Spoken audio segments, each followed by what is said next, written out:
After spending 30 minutes or so finally making it to Kronos for the first time, you will most likely be feeling your nerves. Because you finally made it all the way there. Only to take your first attempt at Kronos and get insta-killed. At least that's what happened to me. I'm here to help you avoid that.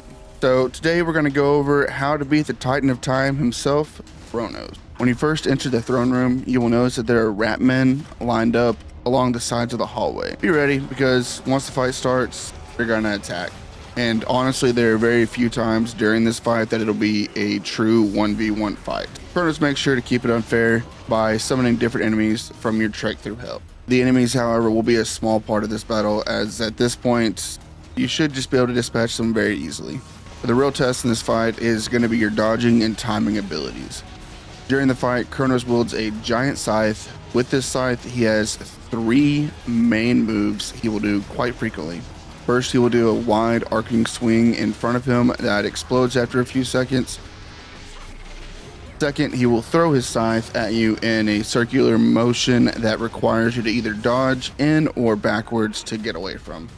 Third, he will dash at you from a distance. Dash attack also explodes, but is fairly easy to dodge if you keep your distance. The only real issue with this move is that he can chain the dashes after his health reaches 50%. So what I recommend is when he dashes towards you, immediately dash away from him or towards him in the direction he came. Now, on top of these attacks, Kronos also has some other tricks up his sleeve. Throughout the fight, he will summon a giant time dome that, if you get stuck in, will freeze you for a few seconds. He will also occasionally summon a ring of orbs around him that protect him from damage.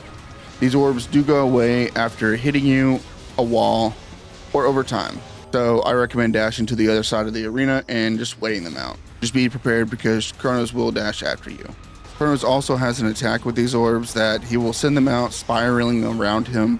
At this point, just stay far away from him and you won't have to worry, because they don't reach the entire arena. Kronos will also spin his scythe in front of him, creating a vortex that tries to pull you in. For this, either run around him or dash the opposite direction so you don't get hit. Around 50% health, Kronos will also begin to summon flags that give off protection to him and his spawns, so you'll want to dispatch these as quickly as possible. Now, once you get his health bar whittled all the way down, the real fight begins. At the start of phase 2, Kronos will send you to a new arena that is literally a giant clock. Upon arriving, you will immediately have to dodge an insta-kill.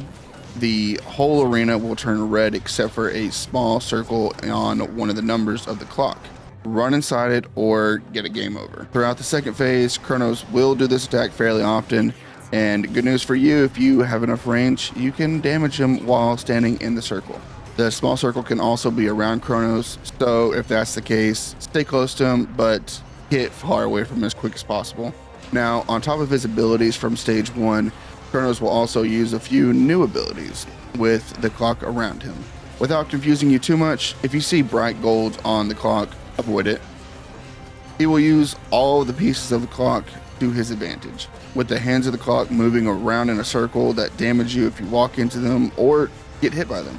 He will also create a circle of gold on the outside of the clock that proceeds to come in towards you. For this attack, once it gets close enough, dash through it to avoid the damage. Now, Kronos also repurposes a couple of his attacks from the first phase. The first is his Barrier of Time. This attack will now spawn in smaller bubbles all over the map. If you get stuck in one of these, be prepared to take some damage from Kronos, unless, of course, he gets caught up monologuing. The second attack he changes up is his Orb attack. They will also spawn all through the map in multiple rings where you need to stand in between them in order to avoid taking damage. So this covers all of his abilities in both phases. However, I do want to leave you with this. Don't be afraid to fall to Kronos, because it'll probably happen. As the closer you get to beating him, the more worked up you'll get and the more insane the arena to get. Be diligent and learn his patterns, and you'll get the greatest feeling in Hades 2 as a reward. Here you are. Why you? So I hope this video helped you out if you're stuck on Kronos. If it did, don't forget to like and subscribe. And if you have any questions or tips for beating Kronos, leave a comment below. and I will see you on the next one.